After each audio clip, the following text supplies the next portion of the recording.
किसी जंगल में कोई छोटा पक्षी उड़ता हुआ कुकू के जंगल में आ गया था। वो पेड़ से टकराकर गिर जाता है। उसके पंख पर चोट आती है। बचाओ, बचाओ, कोई मेरी मदद करो, मेरे पंख में दर्द है, बचाओ।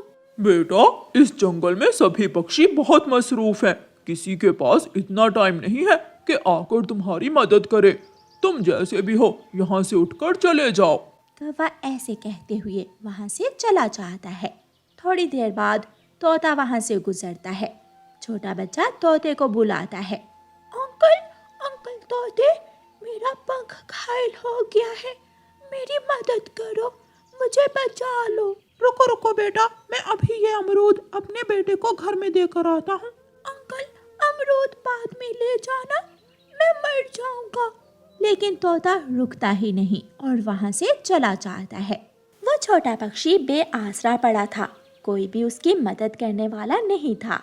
कुकू बेटा, ये लो पैसे और बाल्टी, दुकान से दूध ले आओ। मम्मा, जो पैसे बाकी बचे मैं उनकी चीज खा लूं? हाँ, खा लेना, लेकिन जल्दी लौट कर आना। कुकू पैसे और बाल्टी उठाकर अपने घर से निकलता है। छोटे बच्चे की मदद की गुहार सुनकर कुकू वहाँ जाता है। छोटे बच्चे, इतना शोर मत करो, वहाँ पास ही मेरा घर है, मेरा बेटा सोया हुआ है, वो जाग जाएगा। मेरे दर्द हो रहा है, मेरा पंख घायल हो गया है। हमने तो नहीं किया तुम्हारा पंख घायल। दोस्त चुप कर जाओ, मैं आ गया हूँ ना, मैं करूँगा आपकी मदद। कुकू अपनी दूध वाली बाल्टी वहाँ रखता है और जल्दी से वापस अपने घर जाता है। मम्मा, मम्मा, जल्दी चले, कोई विदेशी जंगल का छोटा बच्चा घायल हो गया है, वो रो रहा है और कोई भी उसकी मदद नहीं कर रहा। कहाँ? वो बच्चा कहाँ है? गौरी आंटी के घर के पास। मम्मा चिड़िया जल्दी से कुकू के साथ जाती है। इसके पंख से तो खून बह रहा है, मैं अभी बुलबुल को बुला कर लाती हूँ। कुकू बेटा, आप यहाँ इसके पास बैठो। मम्मा चिड़िया उड़ती है और बुलबुल डॉक्टर के घर जाती है। बुलबुल, बुलबुल डॉक्टर, जल्दी चलें, एक बच्चे का पंख घायल हो गया है। बुलबुल अपना बॉक्स उठाती है और चिड़िया के साथ चली जाती है। बुलबुल छोटे बच्चे के पंख पर पट्टी बांध देती है। आंटी, मैं अब ठीक हूँ। दोस्त चले, आप हमारे साथ हमारे घर चलें। जब आप ठीक हो जाओगे तो मैं आपको आपके जंगल छोड़ आऊंगा। फिर मम्मा चिड़िया और कुकू उस छोटे बच्चे को अपने साथ ले जाते। ऐसे ही कुछ दिन गुजर जाते हैं और वो छोटा बच्चा ठीक हो जाता है और वो उड़ने लायक हो जाता है। कुकू बेटा, आप अपने दोस्त को इसके जंगल तक छोड़ाओ। मम्मा, अगर कुछ पैसे हैं तो दे दे, हम दोनों दोस्त रास्ते में चीज खा लेंगे। कुकू अपनी मम्मा से कुछ पैसे ले लेता है और दोनों दोस्त उड़ते हैं। रास्ते में जाकर वो लाल शरबत वाले ठेले पर रुकते हैं। अंकल, अंकल, हमें 2 गिलास लाल शरबत के दे दे। लाल शरबत पीकर वो दोनों फिर से उड़ते हैं। वो दोनों ऊंचे आसमान में उड़ते हुए जा रहे थे कि उनकी नजर नीचे एक घोंसले पर जाती है। दोस्त देखो, वो छोटे बच्चे मुश्किल में हैं, हमें उनकी मदद करनी चाहिए। वो दोनों नीचे मैना के घोंसले के पास आते हैं। मैना का एक छोटा सा बच्चा घोंसले से नीचे गिरा हुआ था। कुकू उस छोटे बच्चे को उठाता है और वापस घोंसले में रख देता है। कुकू, मैंने आपसे बहुत कुछ सीखा है, हमें किसी भी हाल में हमेशा दूसरों की मदद करनी चाहिए। वो फिर से उड़ते हैं और दूसरे जंगल में पहुंच जाते हैं। वो जैसे ही दूसरे जंगल में पहुंचते हैं, तेज बारिश शुरू हो जाती है। वो सामने वाला घर मेरा है। कुकू खुश हो जाता है और अपने दोस्त के घर चला जाता है।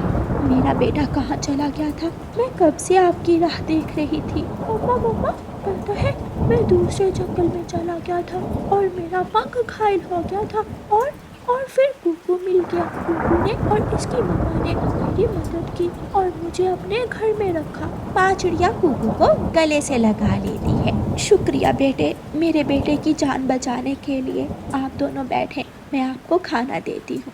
फिर वो दोनों दोस्त खिड़की में बैठकर बातें करने लग जाते हैं। क्या आप दोबारा मुझसे मिलने आओगे? हाँ, अब मैं किसी दिन अपनी मम्मा के साथ आऊंगा। शाम के बाद जाकर बारिश रुक जाती है और कुकू अपने घर चला जाता है। कुकू बहुत खुश था क्योंकि उसे एक अच्छा काम करने का मौका मिला था। प्यारे दोस्तों, इस कहानी को लाइक, अपने दोस्तों के साथ शेयर और चैनल को सब्सक्राइब करना बिल्कुल मत भूलना। आपका धन्यवाद। रानो चिड़िया की ऐसी कहानियाँ सुनने के लिए YouTube सर्च बार में रानो चिड़िया की कहानी लिखें या फिर ये बटन दबाकर बोलकर कहें रानो चिड़िया की कहानी।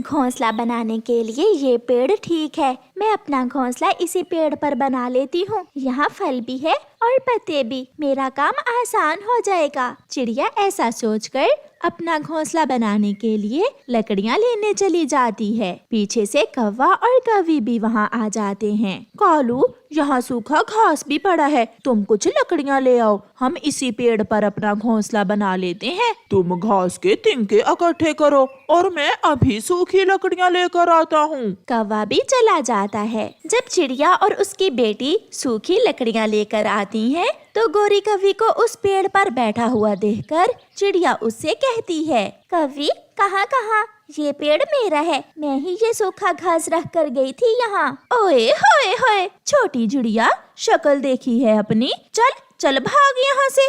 इस पेड़ पर हम बनाएंगे अपना घोंसला। मेरा कालू आने ही वाला होगा, अगर वो होता तो बताता तुझे। डरती हुई चिड़िया पास वाले सूखे हुए पेड़ के पास जाकर बैठ जाती है। इस पेड़ पर तो कांटों के सिवा कुछ भी नहीं है, ना कोई पत्ता, ना कोई फल। यहाँ रहकर तो मैं और मेरी बेटी भूख से मरेंगे। मम्मा, जब बाहर आएगी तो ये पेड़ भी हरा भरा हो जाएगा। सूखा हुआ कांटेदार पेड़ भी उनकी बातें सुन रहा था।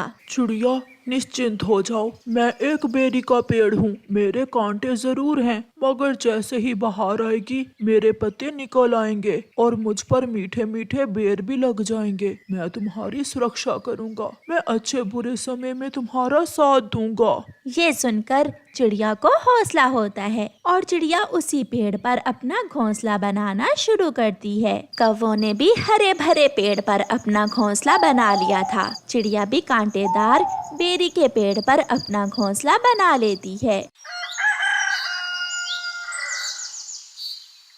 फिर एक दिन चिड़िया कौवों के पास आती है। कौवे कौवे, आज मेरे पास दाना नहीं है, तुम अपने पेड़ से मुझे एक फल दे दो। जब मेरे पेड़ पर फल लगेंगे तो मैं भी तुम्हें अपने पेड़ से फल दे दूंगी। ये सुनकर गोरी कौवी और कालू कौवा हंसने लग जाते हैं। चिड़िया, पागल हो गई हो क्या? तुम अपने पेड़ से हमें कांटे तोड़ कर दोगी? ना ना, हम कांटे नहीं खाएंगे, तुम ही जाकर अपने पेड़ से कांटे तोड़कर खा लो। भागो यहाँ से, बड़ी आई हमारे पेड़ से फल लेने वाली। चिड़िया निराश होकर वहाँ से वापस चली जाती है। मम्मा, कौवे अंकल ने क्या कहा?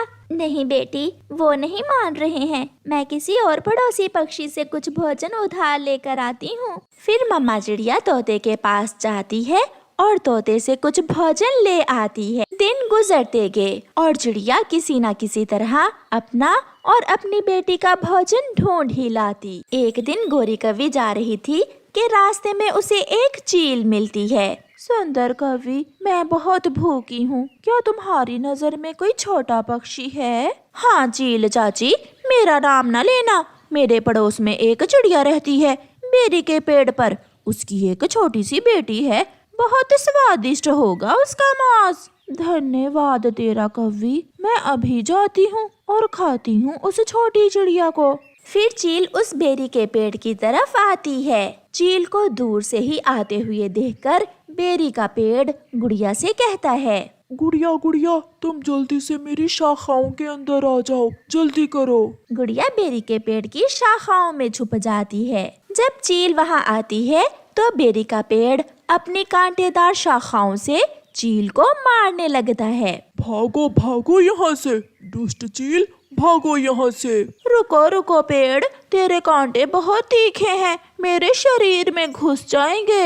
ऐसा कहते हुए चील वहाँ से भाग जाती है। मम्मा चिड़िया अपनी बेटी को सुरक्षित देखकर बहुत खुश थी। पेड़ जी, आज आपने दोस्ती का हक अदा कर दिया। कौवा और कौवी ये देखकर बहुत जल रहे थे। ऐसे ही कुछ दिनों के बाद मौसम बदल गया, धूप तेज हो गई। कौवों का पेड़ ठंड का पेड़ था, उसके सारे पत्ते गिर गए और फल भी खत्म हो गए। दूसरी तरफ चिड़िया का गर्मियों का बेरी का पेड़ अपने जोबन पर था, जिस पर हरे भरे पत्ते ही पत्ते निकल आते हैं, और वो पेड़ चिड़िया को ठंडी छांव दे रहा था। कालू, अब तो कहीं और ही जाना होगा, यहाँ गर्मी से मेरा तो दिल घबरा रहा है। गौरी, देखो देखो, चिड़िया का पेड़ कितना हरा भरा हो गया है। इसलिए तो कहते हैं ना मौसम एक जैसे रहते हैं ना हालात। अब मैं खाऊंगी अपने बेरी के पेड़ से मीठी मीठी बेरी, और तुम अपने लिए नया पेड़ ढूंढो जाकर। रोते हुए कौवा और कौवी वहाँ से चले जाते हैं, और चिड़िया अपने दोस्त बेरी के पेड़ पर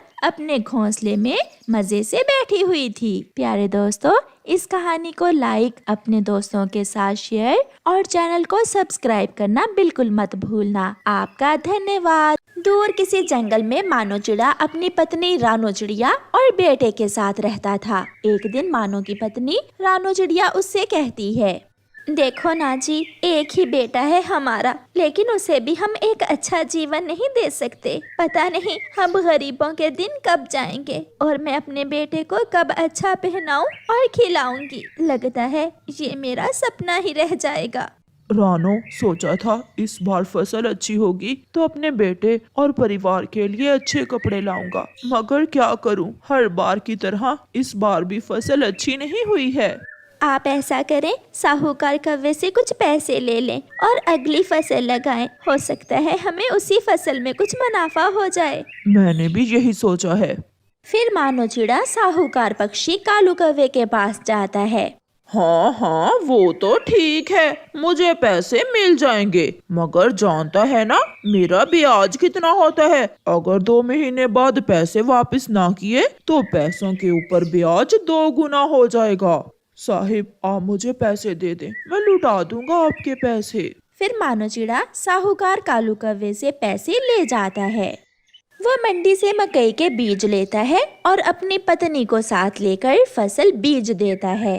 आप चिंता न करें, देखना हम अपनी मकई की फसल पर मेहनत करेंगे और साहूकार कालू कौवे के सारे पैसे लुटा देंगे। मगर मुझे बहुत डर लग रहा है, अगर फसल अच्छी ना हुई तो क्या करेंगे हम। फिर वो मेहनत से काम करते हैं और दिन रात अपनी फसल का ध्यान रखते हैं। मम्मा पापा, आप इतना काम करते हैं, थोड़ा आराम भी कर लिया करें, ऐसे आप बीमार हो जाएंगे। बेटा, सारा दिन काम करके जब शाम को घर आकर हम आपको देखते हैं तो हमारी सारी थकान उतर जाती है। मम्मा और पापा चिड़िया की मकई की फसल अच्छे से उगती है, और कुछ दिनों बाद उस फसल पर मकई के नरम नरम भुट्टे निकल आते हैं, जिसे देखकर पापा चिड़िया बहुत खुश था। कालू जी, देखा है कुछ, उस चिड़िया की मकई की फसल इस बार पिछली बार से ज्यादा है। ऐसे तो वो समय पर हमारे पैसे लुटा देंगे, अगर ऐसा हुआ तो हम ब्याज कैसे लेंगे उनसे। तुम चिंता ना करो गौरी, मैंने सोच लिया है मुझे क्या करना है। फिर कालू कौवा रात को चिड़िया के मकई के खेत में जाता है और खेत में जहरीली स्प्रे का छिड़काव कर देता है और अपने घर चला जाता है। पापा चिड़िया अगली सुबह जब अपने खेत में जाता है तो अपना सर पकड़कर बैठ जाता है। लुट गया, मैं बर्बाद हो गया, मेरी मकई की फसल तबाह हो गई, अब मैं साहूकार कालू कौवे के पैसे कैसे लुटाऊंगा। मानो चिड़ा रोता हुआ घर जाता है। बर्बाद हो गई है, हमारी सारी ही फसल बर्बाद हो गई है, अब हम कैसे कौवों के पैसे लुटाएंगे। आप शांत हो जाएं, ऐसे रोने से कुछ नहीं होने वाला, हमें अब कोई नया उपाय सोचना होगा। मम्मा पापा, अगर हम आलू की फसल लगा लें तो कौवे अंकल के पैसे देने से पहले पहले आलू की फसल तैयार हो जाएगी। शाबाश कुकू बेटा, हम ऐसा ही करेंगे। मगर आलू का बीज लेने के लिए पैसे कहाँ से आएंगे। मेरा गुल्लक किस दिन काम आएगा पापा। फिर कुकू अपने गुल्लक से पैसे निकालकर अपने पापा को देता है और पापा चिड़िया मंडी जाता है। आलू के बीज सस्ते में ही थे, इसलिए पापा चिड़िया आलू के बीज ले आता है। वो पति पत्नी फिर से काम शुरू करते हैं और अपने खेत में आलू बो देते हैं। साहूकार, कालू कौवा और कौवी यही समझते रहे कि ये कोई जड़ी बूटी है, मगर चिड़िया के आलू बढ़ते और फैलते फूलते गए। कुकू के पापा, इस बार हमारी आलू की फसल सारा नुकसान पूरा कर देगी। हमारी आलू की फसल की किसी को कानो कान खबर भी नहीं हुई, क्योंकि हमारे आलू तो जमीन के अंदर ही अंदर मोटे हो रहे हैं। फिर कुछ दिनों बाद मम्मा और पापा चिड़िया आलू की फसल निकाल लेते हैं और आलू की बोरियां अपनी बैलगाड़ी पर लादकर मंडी ले जाते हैं। चाचा कबूतर चिड़िया से सारे ही आलू खरीद लेता है। चिड़िया बहन, अगर ऐसे और आलू हुए तो मुझे ही देना, मैं तुम्हें इन आलूओं के मुंह मांगे दाम देने को तैयार हूँ। फिर शाम को पापा चिड़िया साहूकार कौवों के घर जाता है। साहूकार कालू कौवे जी, ये रहे आपके पैसे जो मैंने आपसे उधार लिए थे, और ये एक बोरी आलू की मेरी तरफ से आपको। कालू, इसका मतलब चिड़िया के खेत में जड़ी बूटी नहीं बल्कि आलू की फसल थी। ऐसे चिड़िया और उसका पति अपने बेटे के लिए अच्छी अच्छी चीजें खरीदते हैं और खुशी खुशी जीवन गुजारते हैं। प्यारे दोस्तों, इस कहानी को लाइक, अपने दोस्तों के साथ शेयर और चैनल को सब्सक्राइब करना बिल्कुल मत भूलना। आपका धन्यवाद।